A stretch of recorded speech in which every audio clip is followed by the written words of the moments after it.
কাছাড় জেলার ধলাইয়ের আমরাঘাট এমকেদে কলেজে অনুষ্ঠিত হল নিযুত ময়না প্রকল্পের চেক বিতরণ অনুষ্ঠান।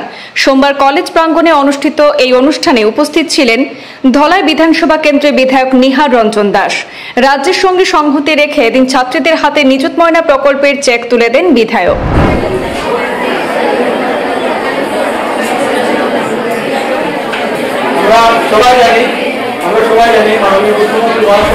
আজকের অনুষ্ঠানে স্বাগত বক্তব্য রাখতে গিয়ে কলেজের অধ্যক্ষা মিতা দে বলেন, এই প্রকল্প ছাত্রীদের উচ্চশিক্ষায় উৎসাহিত করার পাশাপাশি বাল্যবিবাহ প্রতিরোধে কার্যকর ভূমিকা রাখবে। তিনি আসাম সরকারকে ধন্যবাদ জানিয়ে কলেজের অবকাঠামোগত উন্নয়নের জন্য বিধায়কের দৃষ্টি আকর্ষণ করেন। বিধায়ক নিহার রঞ্জন দাস তার বক্তব্যে বলেন, মুখ্যমন্ত্রী ডক্টর হিমন্ত বিশ্ব শর্মার নেতৃত্বে রাজ্যে নারী শিক্ষার প্রসার এবং বাল্যবিবাহ প্রতিরোধে একাধিক প্রকল্প বাস্তবায়ন হচ্ছে, যার মধ্যে নিযুত ময়না এই প্রকল্প অত্যন্ত গুরুত্বপূর্ণ একটি উদ্যোগ। তিনি আরো জানান, সরকারের লক্ষ্য হল প্রতিটি কন্যা শিশু শিক্ষাকে নিরাপদ এবং স্বনির্ভর জীবনের ভিত্তি হিসাবে গড়ে তোলা। এদিনের অনুষ্ঠানে সমাজসেবী ফণীন্দ্র দে, পালংঘাট মণ্ডল সাধারণ সম্পাদক দীপক রায়, অধ্যাপক ডক্টর হুসেন আহমেদ লস্কর সহ অন্যান্য গণ্যমান্য ব্যক্তিবর্গ উপস্থিত ছিলেন। পুরো অনুষ্ঠানে ছাত্রীদের মধ্যে ব্যাপক উৎসাহ এবং আনন্দের পরিবেশ লক্ষ্য করা যায়।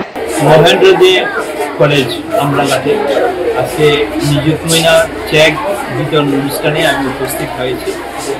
এখানে প্রিন্সিপাল মহোদয়া থেকে শুরু করে এই কলেজের অধ্যাপক অধ্যাপিকারা উপস্থিত ছিলেন।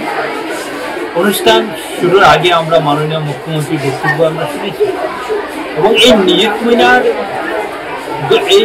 নিযুত ময়নার মাধ্যমে সমাজকে সহযোগিতা করা, এই ছাত্রীদের অভিভাবকদেরকে সহযোগিতা করার উদ্দেশ্যে উনি বলেছেন।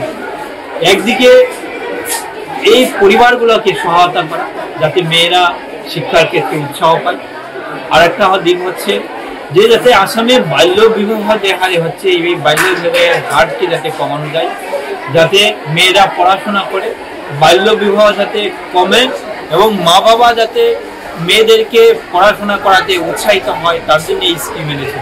আমরা লক্ষ্য করেছি যে গত কয়েকদিন আগে একটা রিপোর্ট বেরিয়েছে, সমস্ত ভারতবর্ষের মধ্যে যে আসামে বাল্য বিবাহের হার সবচেয়ে বেশি কমেছে। এটা আমাদের জন্য গর্বের ব্যাপার। আমরা এজন্য মাননীয় মুখ্যমন্ত্রীকে নিয়ে আমরা গর্ব করি যে উনি কাজের লোক, উনি যেটা করেন অত্যন্ত চিন্তাধারা করে করেন। আজকে নিযুত ময়নার এই যে আসনের মাধ্যমে, এই যোজনার মাধ্যমে সমাজের উপকার হচ্ছে। আজকে মেয়েরা পড়াশোনা করছে, আজকে মেয়েরা পড়াশোনা করে বিভিন্ন ডিপার্টমেন্টে চাকরি করছে। সবচেয়ে বড় কথা হচ্ছে বাল্য বিবাহ সমাজের একটা ভেদি, এই ভেদিকে একেবারে নিঃশেষ করার যে প্রয়াস মাননীয় মুখ্যমন্ত্রী নিয়েছেন তা সফল হয়েছে, অনেকাংশে সফল হয়েছে। এখনো আছে, কিন্তু এই হার অনেক কমেছে, 88% কমেছে।